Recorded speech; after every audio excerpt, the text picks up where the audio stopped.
നമസ്കാരം. ആരും പേടിക്കണ്ട. വി ഡി സതീശൻ ഇവിടെ അവിടെയൊക്കെ ഉണ്ട്. പ്രതിപക്ഷം നമുക്ക് കേരളത്തിൽ ഉണ്ടോ എന്ന് ചോദിച്ചാൽ ഉണ്ടോ എന്ന് ഒരു സംശയമൊക്കെ പലർക്കും തോന്നും. കാരണം കുറച്ച് നാളുകളായി പ്രതിപക്ഷത്തിനെയും പ്രതിപക്ഷ നേതാവിനെയും ഒന്നും കാണാൻ കിട്ടുന്നില്ലല്ലോ. അങ്ങനെ ഇന്ന് വി ഡി സതീശൻ മാധ്യമപ്രവർത്തകരെ കാണുന്ന സാഹചര്യം ഉണ്ടായി. പി വി അൻവർ ആഭ്യന്തര വകുപ്പിനും അതുപോലെ തന്നെ ADGP MR അജിത് കുമാറിനുമൊക്കെ എതിരെ ഉന്നയിച്ചുകൊണ്ടിരിക്കുന്ന ആരോപണങ്ങളുടെയൊക്കെ ചുവട് പിടിച്ചുകൊണ്ട് അദ്ദേഹം ഇന്ന് വലിയ രീതിയിലുള്ള ഗീർവാണങ്ങൾ അടിച്ച് മാധ്യമങ്ങളെ കണ്ടുകൊണ്ടിരിക്കുകയായിരുന്നു. അപ്പോൾ തൃശ്ശൂർ പൂരവുമായി ബന്ധപ്പെട്ട് ഇപ്പോൾ റിപ്പോർട്ട് സമർപ്പിച്ചിട്ടുണ്ടല്ലോ. ആ റിപ്പോർട്ടുമായി ബന്ധപ്പെട്ടുമൊക്കെ വി ഡി സതീശനെ കണ്ട ഒരു ഒറ്റ ഇരിപ്പിന് 1200 പേജ് ഉള്ള ആ റിപ്പോർട്ട് വായിച്ച് തീർത്തതുപോലെയാണ് സതീശൻ്റെ അടുത്ത് ഇങ്ങനെ ആറാടുന്നത്. അപ്പോൾ ഇങ്ങനെ സംസാരിച്ചുകൊണ്ടിരിക്കുന്ന ഇടയിൽ വി ഡി സതീശൻ പ്രസ്താവിക്കാൻ ശ്രമം നടത്തുന്നത് ഇങ്ങനെയാണ്. അതായത് CPM-ഉം RSS തമ്മിൽ വലിയ ബന്ധമുണ്ട്. ഈ RSS-ഉം CPM-ഉം BJP ഒക്കെ ഒരൊറ്റ കെട്ടാണ്. ഇവരൊക്കെ ഗൂഢാലോചന നടത്തിയതിൻ്റെ ഭാഗമായിട്ടാണ് അവിടെ BJP ജയിച്ചത്. ഞങ്ങളുടെ മുരളിയേട്ടൻ തോറ്റത് അതുകൊണ്ടാണ് എന്ന രീതിയിലൊക്കെയാണ് വി ഡി സതീശൻ പറഞ്ഞ് ഒപ്പിക്കാൻ വേണ്ടി ശ്രമം നടത്തുന്നത്. സത്യത്തിൽ അവിടെ VS സുനിൽകുമാറിന് വിജയസാധ്യത ഉണ്ടായിരുന്നുവെന്നും ആ വിജയസാധ്യത ഇല്ലാതാക്കാൻ വേണ്ടി ചില ഗൂഢനീക്കങ്ങൾ ചില രാഷ്ട്രീയ പാർട്ടികളുടെ ഭാഗത്തുനിന്ന് ഉണ്ടായി എന്നതുമാണ് വസ്തുത. മാത്രവുമല്ല, കഴിഞ്ഞ തവണത്തെ തെരഞ്ഞെടുപ്പിൽ അവിടെ LDF സ്ഥാനാർത്ഥിക്ക് കിട്ടിയ വോട്ടിൻ്റെ വിഹിതം എടുത്ത് പരിശോധിച്ച് നോക്കിയാൽ കഴിഞ്ഞ തവണ കിട്ടിയതിനേക്കാൾ 16,000 വോട്ടുകൾ കൂടുതൽ ലഭിച്ചിട്ടുണ്ട് അഡ്വക്കേറ്റ് VS സുനിൽകുമാറിന്. അങ്ങനെ വരുമ്പോൾ സതീശൻ പറയുന്നത് ഒന്നും അങ്ങോട്ട് ഒക്കുന്നുമില്ല, പോട്ടെ. ഇനി വേറൊരു കാര്യം കൂടിയുണ്ട്. അതായത് വി ഡി സതീശൻ പറഞ്ഞു വെക്കുന്ന ഈ തൃശ്ശൂർ പൂരവുമായി ബന്ധപ്പെട്ടിട്ട് അദ്ദേഹം ആരോപിക്കാൻ ശ്രമം നടത്തുന്ന ഒരു CPM BJP ബന്ധമുണ്ടല്ലോ, അതും മൊത്തത്തിൽ അങ്ങോട്ടങ്ങ് സെറ്റ് ആവുന്നില്ല. അത് UDF-ന്റെ കാര്യത്തിലാണെങ്കിൽ കറക്റ്റ് ആണ് താനും. നമുക്കറിയാമല്ലോ, മുരളീധരൻ അവിടെ തോറ്റതിന് ശേഷം DCC-യിൽ അഖിലേന്ത്യാ ഗുസ്തി മത്സരത്തെ വെല്ലുന്ന രീതിയിലുള്ള ഒരു ഗംഭീര മൽപ്പിടുത്തം നമ്മൾ കണ്ടിരുന്നല്ലോ. പക്ഷേ അവിടെ കൂട്ട ഗുസ്തിപിടിയായിരുന്നു എന്നത് മാത്രമാണ്. എന്തായിരുന്നു അതിനുള്ള കാരണം? അതായത് UDF-ന്റെ വോട്ടുകൾ BJP-ക്ക് മറച്ചു കൊടുത്തു. മുരളീധരനെ തോൽപ്പിക്കാനും സുരേഷ് ഗോപിയെ ജയിപ്പിക്കാനും ചില കോൺഗ്രസ് നേതാക്കളും പ്രവർത്തകരും ഒക്കെ ഗൂഢാലോചന നടത്തി കളിച്ചു എന്നാണ് പറഞ്ഞത്. എന്നാൽ ഇത്തരമൊരു ആരോപണവുമായി ബന്ധപ്പെട്ട് അതായത് CPM-ൽ നിന്ന് വോട്ട് മറഞ്ഞെന്നോ അല്ലെങ്കിൽ CPM അവിടെ BJP-യെ ജയിപ്പിക്കാൻ വേണ്ടി ശ്രമം നടത്തിയെന്ന് പറഞ്ഞോ, എന്തായാലും അവിടെ LDF-നകത്ത് ഇങ്ങനൊരു അടി സംഭവിച്ചിട്ടില്ല താനും.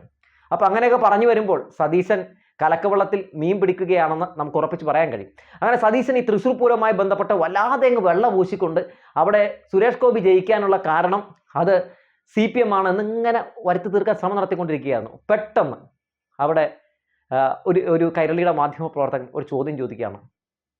അതായത് അവിടെ ഈ പറയുന്ന പോലെ വോട്ട് വിഹിതം കുറഞ്ഞിരിക്കുന്നത് നിങ്ങളുടെ അല്ലേ, അപ്പോൾ CPM-ൻ്റെ അല്ലല്ലോ, പിന്നെ എങ്ങനെയാണ് നിങ്ങൾ പറയുന്നതൊക്കെ ശരിയാവുകയാണ്?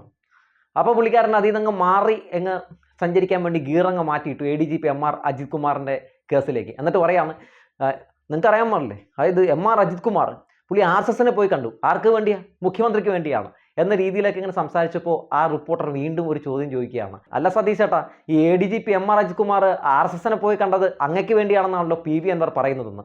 അത്രയും നേരം PV അൻവറിനെ വലിയ രീതിയിൽ അദ്ദേഹം പറയുന്നത് മുഴുവൻ സത്യമാണ്, അദ്ദേഹം പറയുന്നത് എല്ലാം സത്യമാണ് എന്ന് പറഞ്ഞു കിടന്ന സതീശൻ പറയുകയാണ്, PV അൻവർ അങ്ങനെ പറഞ്ഞിട്ടുണ്ടോ? PV അൻവർ അങ്ങനെ പറഞ്ഞിട്ടുണ്ടെങ്കിൽ അത് പച്ചക്കള്ളമാണ്. ഇന്നലെ CM തന്നെ എന്താണ് പറഞ്ഞത്? അദ്ദേഹം പറയുന്ന എല്ലാ കാര്യങ്ങളും ശരിവെക്കാൻ പറ്റില്ല എന്നാണ് പറഞ്ഞതെന്നൊക്കെ പറഞ്ഞ് ഉരുണ്ട് മറയുകയാണ്. എന്തായാലും വി ഡി സതീശൻ്റെ ആ വ്യത്യസ്തമായിട്ടുള്ള മലക്കം മറിച്ചിലുകൾ നമുക്കിത് കാണാം.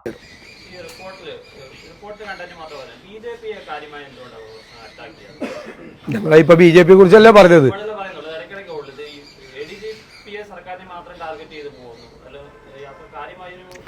ഞാൻ പല പ്രാവശ്യങ്ങൾ കേൾക്കാഞ്ഞിട്ടാണ്. എല്ലാ പത്രസമ്മേളനങ്ങളിലും BJP ഇതിൻ്റെ ഇന്നും പറഞ്ഞല്ലോ, നിങ്ങൾ പറഞ്ഞതിന് ശേഷം, നിങ്ങൾ ചോദിച്ചതിന് ശേഷമല്ലല്ലോ ഞാൻ പറയുന്നു, ഇന്നും ഞാൻ പറഞ്ഞല്ലോ, നിങ്ങൾ ചോദിച്ചപ്പോഴല്ലല്ലോ, അതിനു മുമ്പ് പറഞ്ഞല്ലോ. BJP പ്രതിക്കൂട്ടില്ല. അതുകൊണ്ടാണ് BJP ഈ വിഷയത്തിൽ സമരം ചെയ്യാത്തത്. BJP പ്രതിക്കൂട്ടില്ല. BJP പ്രതിക്കൂട്ടിലാണെന്ന് ആദ്യമേ ഞാൻ പറഞ്ഞല്ലോ. BJP പ്രതിക്കൂട്ടില്ല. BJP CPM-മായി ചേർന്ന് സംഘപരിവാർ ധാരണയുടെ അടിസ്ഥാനത്തിലാണെന്നല്ലേ പറയാം. അതല്ലേ ഇതിൻ്റെ അകത്ത് ആരോപണം. ഈ ADGP-യും RSS നേതാവും തമ്മിൽ കൂടിക്കാഴ്ച നടത്തിയെന്ന് ഞങ്ങളല്ലേ പറഞ്ഞത്. ഡേറ്റ് അടക്കം ഞങ്ങളല്ലേ പറഞ്ഞത്. അന്ന് CPM ആദ്യം നിഷേധിച്ചു, RSS നിഷേധിച്ചു, പിന്നെ രണ്ടു കൂട്ടരും സമ്മതിച്ചു. ഞങ്ങളല്ലേ എന്തിനാ RSS നേതാക്കന്മാരുമായി RSS നേതാവുമായി അഖിലേന്ത്യാ ജനറൽ സെക്രട്ടറിയുമായി കൂടിയാലോചന നടത്തി. അപ്പോഴാണ് CPM നേതാക്കൾ ചോദിച്ചത് അതിനെന്താ കുഴപ്പമൊന്നും. ഒരു കുഴപ്പമില്ല, സംസ്ഥാനത്തെ ADGP ലോ ആൻഡ് ഓർഡർ 1 മണിക്കൂർ പോയിട്ട് RSSന്റെ അഖിലേന്ത്യാ ജനറൽ സെക്രട്ടറി ആയിട്ട് അവർ തമ്മിൽ അതിർത്തി തർക്കം ഉണ്ടല്ലോ, ചോദിച്ചു. ഇതൊക്കെ ഞങ്ങൾ പറഞ്ഞതല്ലേ. ആണോ? BV അൻവർ പറയുന്നതൊക്കെ പാർട്ടി ശരിവെക്കണമെന്നാണല്ലോ മുഖ്യമന്ത്രി ഇന്നലെ പറഞ്ഞത്. എന്നാ പിന്നെ പിണറായി വിജയനോട് വേറെ ജോലി നോക്കാൻ പറ. അങ്ങനെ വല്ലാതെ വെള്ളം കുടിച്ച് ഇനി ഇറങ്ങി ഓടണോ എന്ന രീതിയിൽ സതീശൻ അങ്ങനെ ഇരിക്കുകയാണ്. എന്തായാലും VD സതീശനും ഗ്യാങ്ങും വലിയ സന്തോഷത്തിലാണ്. PV അൻവർ ഉന്നയിച്ചുകൊണ്ടിരിക്കുന്ന ഈ ആരോപണങ്ങളൊക്കെ ഏറ്റെടുത്തുകൊണ്ടാണല്ലോ പ്രതിപക്ഷം വലിയ രീതിയിൽ ഇപ്പോൾ ഇത് തങ്ങളുടെ ശബ്ദമാണ് എന്ന മട്ടിൽ വരുത്തി തീർക്കാൻ വേണ്ടി ശ്രമം നടത്തിക്കൊണ്ടിരിക്കുന്നത്. എന്തുമാകട്ടെ, പ്രതിപക്ഷത്തിൻ്റെ ഈ ഉണ്ടയില്ല വെടികൾ നമ്മൾ ഒരുപാട് കണ്ടിട്ടുള്ളതാണ്. എത്ര ആരോപണങ്ങൾ ഇതിനോടകം തന്നെ ഉന്നയിച്ചു കഴിഞ്ഞു. മുഖ്യമന്ത്രിക്കെതിരെ, മുഖ്യമന്ത്രിയുടെ മകൾക്കെതിരെ, MV ഗോവിന്ദൻ മാഷിനെതിരെ, പാർട്ടിക്കെതിരെ, അങ്ങനെ നിരന്തരം പച്ചക്കള്ളങ്ങൾ പ്രചരിപ്പിച്ചുകൊണ്ടിരിക്കുന്ന ഒരു വ്യക്തിയാണ് ഈ VD സതീശൻ എന്ന കാര്യത്തിൽ യാതൊരു തർക്കവുമില്ല. ഇനി തൃശ്ശൂർ പൂരവുമായി ബന്ധപ്പെട്ട് അവിടെ ഈ പൂരം കലക്കിയത് ആരാണെന്ന് അത് അന്വേഷിച്ച് തെളിയുക തന്നെ വേണം എന്ന് തന്നെയാണ് സർക്കാരിൻ്റെ നിലപാട്. തെളിയുമ്പോഴും ഇവിടെ തന്നെ കാണണേ സതീശ എന്ന് തന്നെയാണ് നാട്ടുകാരും പറയുന്നത്. അഡ്വക്കേറ്റ് VS സുനിൽകുമാർ ഇതുമായി ബന്ധപ്പെട്ട് പറയുന്നത് എന്താണ്? അതായത് ഈ സത്യങ്ങൾ പുറത്ത് വരണം. എങ്ങനെ അവിടെ BJP ഒരു താമര വിരിയിച്ചു എന്ന സത്യം അറിയേണ്ടതുണ്ട്. അതിന് തൃശ്ശൂർ പൂരം അവർ ഒരു വോട്ട് ബാങ്ക് രാഷ്ട്രീയത്തിന് വേണ്ടി ഉപയോഗപ്പെടുത്തിയെങ്കിൽ അതിന് പിന്നിൽ കളിച്ച ഗൂഢാലോചന നടത്തിയ ആളുകളെയൊക്കെ പുറം ലോകത്തിന് മുമ്പിൽ കൊണ്ടുവരേണ്ടതുണ്ട് എന്ന് തന്നെയാണ് പറഞ്ഞു വെച്ചേക്കുന്നത്. അപ്പോൾ അവസാനം എല്ലാ അന്വേഷണങ്ങളൊക്കെ ഒന്ന് കഴിയുമ്പോൾ നമുക്കറിയാം ഈ താമര ഏത് കൈവച്ചാണ്, ഏത് കൈപ്പത്തി വെച്ചാണ് വിരിയിപ്പിച്ചതെന്ന്. ഒരു ചെറിയ PV അൻവർ കളിക്കാൻ വേണ്ടി നമ്മുടെ VD സതീശൻ ഇറങ്ങിയതാണ്, കാര്യമാക്കണ്ട. അല്ലെങ്കിലും ചില സമയത്ത് ഈ പറയുന്നത് പോലെ ഞാഞ്ഞൂടുകളും തല പൊക്കുമല്ലോ, തല പൊക്കട്ടെ. ആരൊക്കെ തല പൊക്കിയാലും അടിസ്ഥാനരഹിതമായിട്ടുള്ള ആരോപണങ്ങൾ ഉന്നയിച്ചിട്ടുണ്ടെങ്കിൽ അതൊക്കെ അവസാനം എവിടെ പോയാണ് അവസാനിക്കാറുള്ളതെന്ന് നമ്മൾ കണ്ടിട്ടുള്ളതാണ്. നിരവധി പച്ചക്കള്ളങ്ങളും നുണപ്രചരണങ്ങളും ഒക്കെ നടത്തി അവസാനം തെളിവ് സഹിതം പുറത്തു വന്നു കഴിഞ്ഞപ്പോൾ പെട്ടുപോയിട്ടുള്ള കോൺഗ്രസ് തൃശ്ശൂർ പൂരവുമായി ബന്ധപ്പെട്ട് ഇനി പുറത്തു വരാൻ പോകുന്ന പല തെളിവുകളും ഈ പറയുന്ന കൈപ്പത്തിക്ക് പ്രതികൂലമായി വരുന്ന സാഹചര്യം ഇല്ലാതിരിക്കാൻ പ്രാർത്ഥിക്കുന്നത് വളരെ വളരെ നല്ലതാണ്. അവിടെ 3ാം സ്ഥാനത്താണ് മുരളീധരൻ എത്തിയതെന്ന് മറക്കണ്ട. ആ മണ്ഡലം അത് കോൺഗ്രസിൻ്റെ മണ്ഡലമായിരുന്നുവെന്നും അവിടുത്തെ സിറ്റിംഗ് സീറ്റ് ആയിരുന്നുവെന്നും മറക്കരുത് എന്ന് ഓർമ്മപ്പെടുത്തുകയാണ്. സതീശൻ ഇങ്ങനെ മാധ്യമപ്രവർത്തകരെ മുമ്പിലിരുന്ന് വൈറ്റ് വാഷ് അടിച്ചാലൊന്നും വെളുക്കില്ല സതീശ പ്രതിപക്ഷം എന്ന് പറഞ്ഞു വെക്കട്ടെ.